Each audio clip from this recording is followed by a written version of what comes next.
Bharat Jodo Nyay Yatra marathon poster ఆవిష్కరణ youth Congress రాష్ట్ర అధ్యక్షుడు శివసేన రెడ్డి ఆధ్వర్యంలో జరగనున్న భారత్ జోడో న్యాయయాత్ర మారథాన్ పోస్టర్ను ముఖ్యమంత్రి రేవంత్ రెడ్డి గురువారం ఆవిష్కరించారు.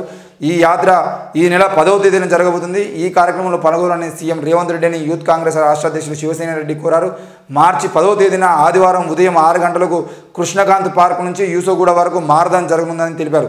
ఈ కార్యక్రమం youth Congress sports cell chairman Mohammed Asaduddin నేతృత్వంలో జరగనుంది.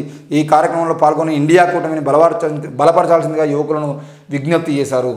మరి చదువుకుంటేనే ఉన్నత శిఖరాలు, చదువు మీద పెట్టేది ఖర్చు కాదు పెట్టుబడి.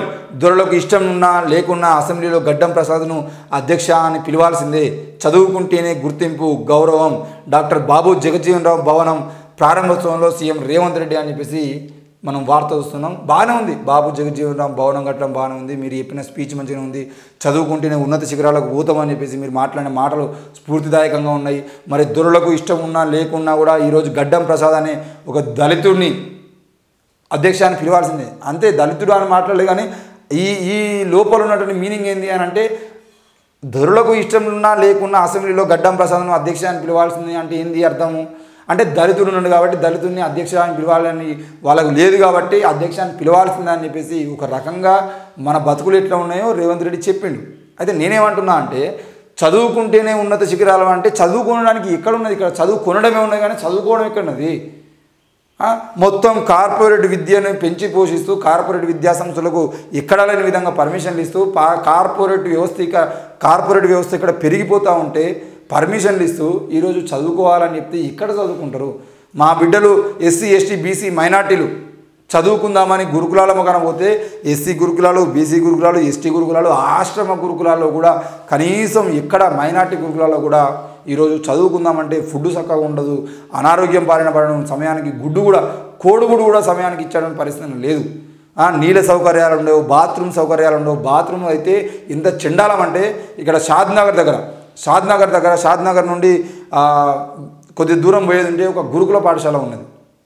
ఇటు వికారాబాద్ రూట్లో, షాద్నగర్ నుండి వికారాబాద్ పోయే రూట్లో ఒక గురుకుల పాఠశాల ఒక ప్రైవేట్ బిల్డింగ్లో నడుస్తూ ఉంది. ఆ ప్రైవేట్ బిల్డింగ్లో ఏ క్లాస్ రూమ్కు పోయినా కూడా 24 గంటల పాటు టాయిలెట్ వాసనే. వాళ్ళకు కనీసం హాస్టల్ వేరే లేదు. ఆ క్లాస్ రూమ్లోనే పండుకోవాలి, క్లాస్ రూమ్లోనే చదువుకోవాలి. వాళ్ళ ఇడిచేసిన బట్టలు అక్కడనే ఉంటాయి, వేసుకునే బట్టలు అక్కడనే ఉంటాయి, ఉతుక్కున్న బట్టలు అక్కడనే ఉంటాయి. వీళ్ళు ఒకవేళ బయటికి పోయి బాత్రూమ్ పోతే అటాచ్డ్ బాత్రూమ్, కొన్ని రూమ్లకి అయితే అటాచ్డ్ బాత్రూమ్లు ఉంటాయి. ఆ అటాచ్డ్ బాత్రూంలో బాత్రూమ్ పోయాల్సిన, టాయిలెట్ పోయాల్సిన, ఏం పోయాల్సిన ఆ నీళ్లు సరిగా చిన్న పిల్లలు 6వ తరగతి పిల్లలు 7వ తరగతి పిల్లలకి ఏం తెలుస్తుంది? వాళ్ళు ఆ కంపులోనే బతకాల్సిన పరిస్థితి ఉన్నది. నీ నియోజకవర్గం, నీ కొడంగల్ నియోజకవర్గం, పక్కపంటున్న నియోజకవర్గం గురించి నేను మాట్లాడుతున్నది. మరి అట్లాంటి గురుకుల పాఠశాలలు ఈరోజు అధ్వానంగా తయారవుతూ ఉంటే ఒక్కనాడన్నా ఆ గురుకులాల జీవితాలు బాగు చేస్తాం, పిల్లల జీవితాల గురించి పట్టించుకుంటానని ఒక్కనాదుడన్నా మాట్లాడిండా?